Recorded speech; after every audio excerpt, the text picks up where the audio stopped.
Hello, Paul Pluta channel. I'm the method actor who plays Archie Luxury. Remember, like, subscribe, and tell your friends.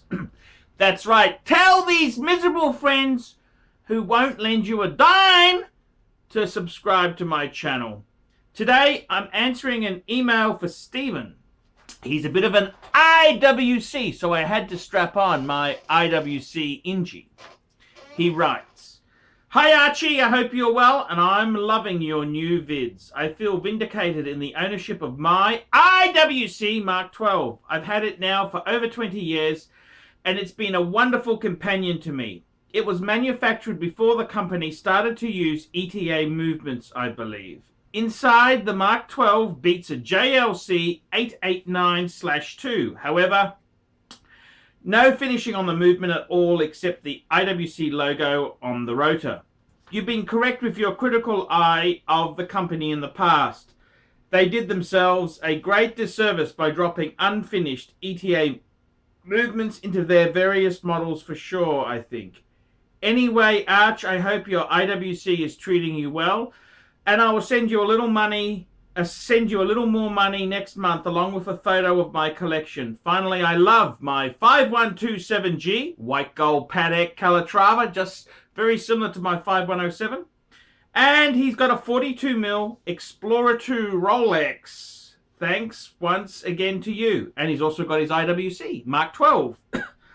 Brilliant advice for a big fan of yours, me. Be well, and I hope your channel keeps plugging away in spite of some nasty punters out there. They're in the minority. Stephen. Well, Stephen, thank you so much. And if you're watching this, remember, look in the description for 10 ways you can keep me full-time on YouTube. Man cannot live on Google Ads alone. I need your help. So let's have a look here. He's got an IWC Mark XII. I gotta tell you, I have owned quite a lot of watches. And one thing I will say is that certain watches do certain things. And I just love the way the engineer pulls it together. It's just a really cool watch. The Ingy, it's just well made. I love the dial. It's the attention to detail that makes this watch so fantastic. And I gotta be honest with you, it took me a long time to come into the IWC field. I always thought they were overpriced for what you get. They use a lot of ETA movements, and is it really worth getting into? But I gotta tell you, in all honesty, I think they're a great brand. I love my Ingy, and it's one way to look at it. I mean, IWC, I think you either get or you don't get.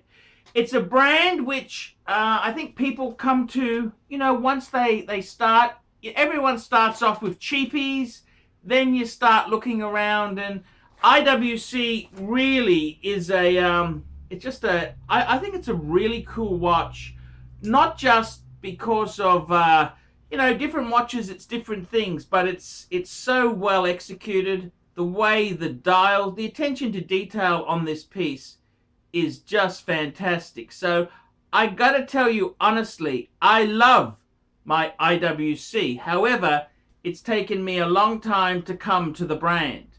And I mean, if everyone collects Rolex, I mean, that's the accountant's choice. It's very, very, very boring. And I know this may not be the best investment, but I'm not telling people to just buy IWCs. I'm saying to you, gotta buy what you like. The bit of pizzazz, a bit of style. You gotta go with what do you like. And I gotta tell you, I understand exactly. The Mark XII is a it's a classic IWC. And you're right, IWC did use some Jaeger-LeCoultre movements. A lot of manufacturers used. Patek used Jaeger-LeCoultre, Vacheron, Audemars Piguet, they all used Vacheron movements. So there's nothing quite wrong with that. I think what sort of happened is the reason why IWC gets pegged a bit with this is because many manufacturers went on to make in-house movements. And IWC kind of, it's just how the whole industry, the snobbery, the lies, the bullshit, how it sort of developed. But I really do like the Mark 12. That is a great piece, and the only thing that matters is that you like it. It's a classic, iconic IWC, and I see it fitting in beautifully. I mean, you've got one of the most beautiful Calatravas of all time, the 5127G, white gold. That piece pops in white gold. I don't think you can get better. I had the 5107, 5127 is very, very similar. Just the bezel slightly more roundy. You got a 42mm Explorer 2, nice big watch, beautiful. And you've got your IWC. That's a beautiful, beautiful compact collection. Quality in there, and that's what's important. You've got to enjoy the pieces yourself. I think the reason why so many people don't get it took me ages to get it, that they are expensive. You either like it or you don't, and they are a bigger size piece. They really put a lot of effort into the design and style of it. Fantastic bracelets, really top end pieces. And look, if you don't like IWC, that's perfectly okay.